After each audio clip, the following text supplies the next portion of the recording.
मिलिंद नार्वेकरांकडून आज वाढदिवसानिमित्त मातोश्रीमध्ये सदिच्छा भेट त्यांनी घेतलेली आहे। नार्वेकरांचा वाढदिवस असल्याने उद्धव ठाकरेंकडून त्यांना शुभेच्छा देण्यात आल्या।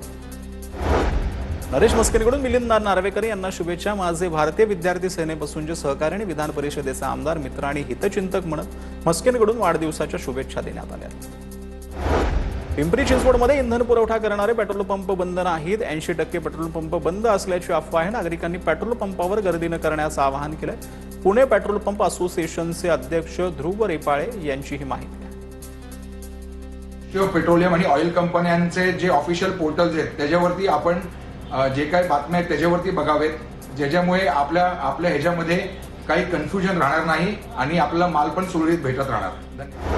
मुंबई महापालिकेच्या महापौर रितू तावडे फ्रान्समधील कान्स आंतरराष्ट्रीय चित्रपट महोत्सवाला जाणार नाहीत। मात्र पंतप्रधानांनी सर्व लोकप्रतिनिधींना आंतरराष्ट्रीय दौरे मर्यादित ठेवण्याच्या आवाहनाला प्रतिसाद देत कान्स आंतरराष्ट्रीय चित्रपट महोत्सवाला न जाण्याचा निर्णय घेतला।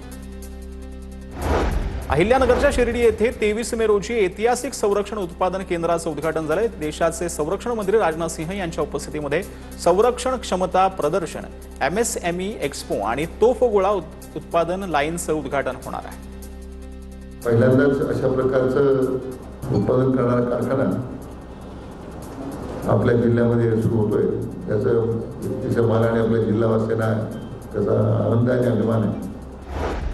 राज्य सरकारच्या सवलत घेतलेल्या आरक्षित वर्गातील उमेदवारांना खुल्या वर्गात नियुक्ती देणार नसल्याचा निर्णय आहे। निर्णय योग्य नसून तो रद्द करण्यासाठी मुख्यमंत्र्यांशी बोलणार, मंत्री रामदास आठवले यांनी ही प्रतिक्रिया दिली।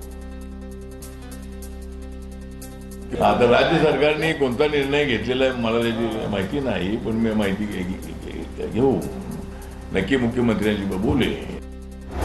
अहिल्यानगरमध्ये आधीच उष्णतेमुळे नागरिक हैराण असताना वारंवार वीज पुरवठा खंडित झालाय। शहरात वीज पुरवठा वारंवार खंडित होत असल्याने राष्ट्रवादीकडून आंदोलन करण्यात आले। अधिकाऱ्यांना काळं फासण्याचा इशारा देण्यात आला।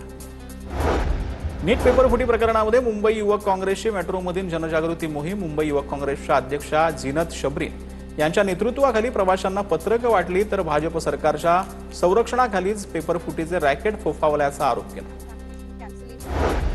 लातूरमध्ये मोठेगावकर क्लासेसच्या बाहेर ABVPच्या कार्यकर्त्यांची निदर्शनं, नीट परीक्षा फुटी प्रकरणात दोषी असलेल्या आरोपींवर कठोर कारवाई करण्याची मागणी।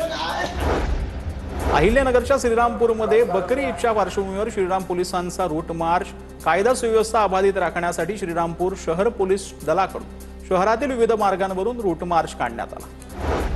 बुलढाणा जिल्ह्यामध्ये गेल्या अनेक दिवसांपासून इंधन टंचाई, डिझेल मिळत नसल्यानं ट्रॅक्टर उभं असून शेती मशागतीची कामं खोळंबली आहेत। जोरदार घोषणाबाजी करत डिझेलचे रिकामे कॅन घेऊन शेतकरी तहसील कार्यालयावर धडकले। नवी मुंबईच्या दुर्बेतील कचरा डम्पिंग ग्राउंडचा प्रश्न पेटलेला आहे। वेस्ट टू एनर्जी CBG प्रकल्प प्रस्तावित असताना स्थानिक लोकप्रतिनिधींसह स्थानिक नागरिकांचा विरोध वाढला आहे। डम्पिंग ग्राउंड आणि प्रस्तावित वेस्ट टू एनर्जी प्रकल्प स्थलांतरित करण्याच्या मागणीसाठी नगरसेवक सुरेश कुलकर्णी यांनी आमरण उपोषण